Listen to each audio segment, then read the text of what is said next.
palavra ecumênico, né? O sentido original não tem relação com essa história de união de pessoas de diversas expressões religiosas, como se estivesse desempenhando algum trabalho junto ou rezando junto. Não é esse o sentido da palavra ecumênico originalmente. Tem a ver com atingir tudo que se conhece, o mundo todo, todas as regiões, melhor dizendo. Então, o Concílio Ecumênico é um concílio de todas as regiões, onde a Igreja estava presente. Sendo assim, esse Concílio Vaticano II, que é o último concílio ecumênico, então, que nós tivemos na história da Igreja até hoje, o senhor disse anteriormente para a gente que é um concílio, e não é um concílio dogmático.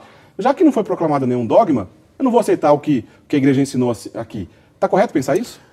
De maneira alguma, Eric. Primeiro, porque a Igreja não contradisse nenhuma afirmação dogmática solene de nenhum concílio anterior. Certo. Preservou todos.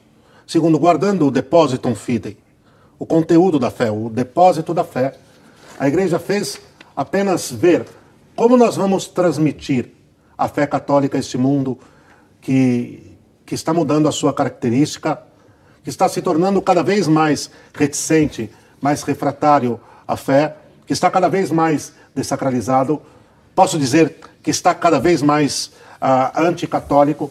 Como levarmos o Evangelho, como levarmos os sacramentos, como levarmos os mandamentos, como levarmos a redenção e a vida em Deus, a vida orante, dentro da qual os sacramentos estão no coração, no centro da vida orante, no centro da vida de oração estão os sacramentos. Como levar isso de uma forma incisiva, forte, arrojada, com a força do Espírito Santo? Como vamos pôr a barca de Pedro no meio de um mar tão enfurecido e fazer com que ela avance com força, pescando, pescando, pescando, pescando, até levar ao porto seguro da salvação? Então ninguém está autorizado a desmerecer, nem desconsiderar. Por quê? Porque a Igreja, como mãe mestra, agora dizendo, vamos avançar por aqui. Conservado o conteúdo, conservado as nossas riquezas, conservado o tesouro da fé, o depósito da fé.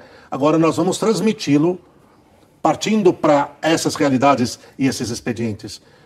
Isso é para fazer ouvidos mocos? Ouvidos surdos? Atacar a maneira como a Igreja quer ensinar agora a levar o Evangelho e a redenção é atacar o próprio Evangelho e a própria redenção. Eu posso fazer uma comparação super simples ali. Suponhamos que eu tenho o sangue,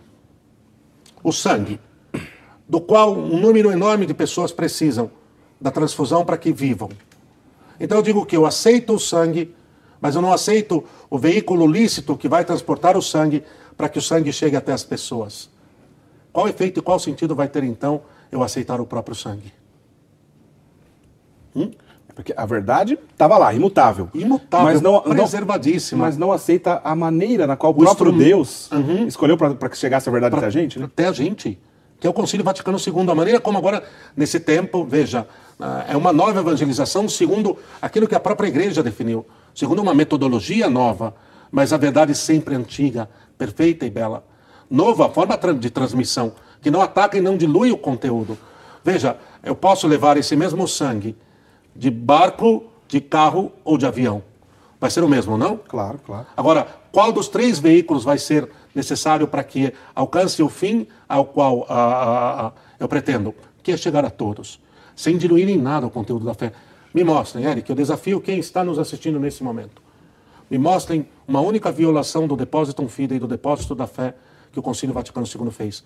Aí é claro que eles vão, muita gente vai grifar umas 200 afirmações dos documentos isoladas, lidas separadamente, e vai colocar exatamente como os protestantes fazem, pegando versículos isolados da Bíblia. Olha, está aqui, olha o que diz aqui a Gaudium et Spes, olha o que diz aqui a Lumen Gentium, o principal documento do Concílio Vaticano II, a Lumen Gentium, Luz dos Povos.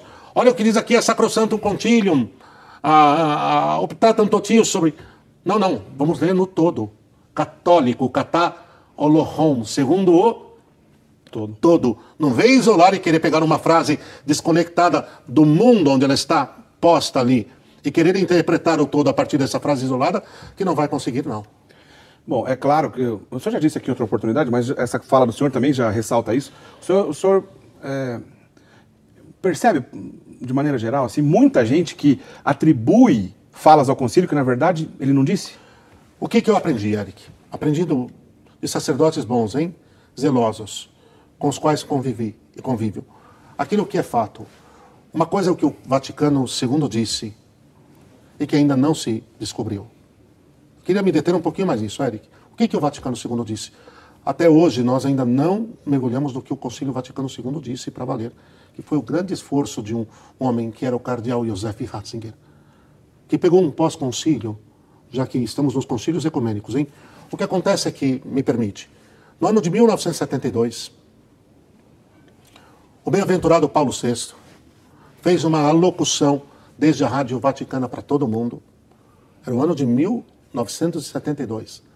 E nesta locução, que ele chamou, é importante. Eu estou dizendo isso, Eric, os nossos amigos em casa já vão entender, porque vai dar uma compreensão única ao que nós estamos aqui tematizando, problematizando.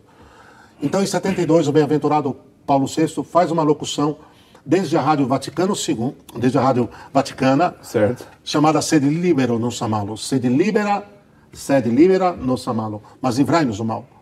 Onde ele coloca que depois do Vaticano II se esperava uma primavera, uma verdadeira primavera, mas ao contrário disso veio só tempestade. Isso joga contra o Vaticano II? De maneira nenhuma. O que Paulo VI estava querendo dizer é que não estávamos conseguindo mergulhar dentro do que o concílio ensinou e levar isso para frente, colocar isso em prática. Joseph Ratzinger fez um grande empenho com São João Paulo II e depois como Bento XVI para que mergulhássemos. Está começando a florescer a compreensão do concílio.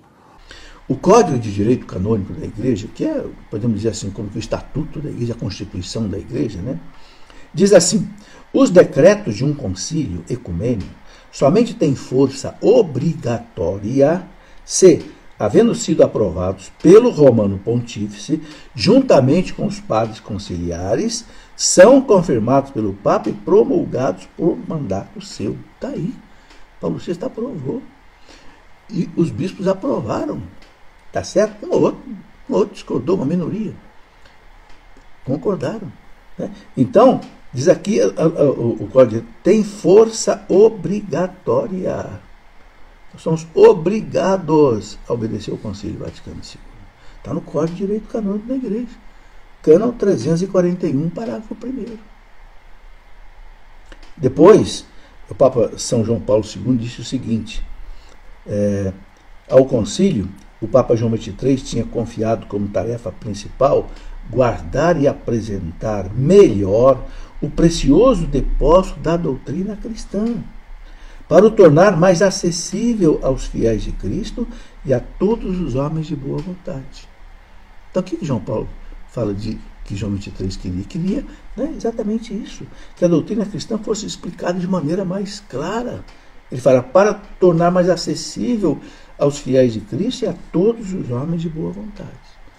Então está aí, meus irmãos, não há motivo de alguém querer se colocar contra o Concílio Vaticano II.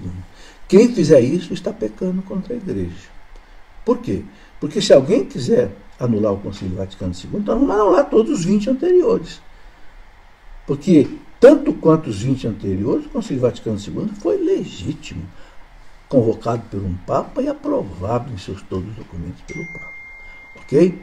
Precisamos, meus irmãos, ser obedientes à Igreja.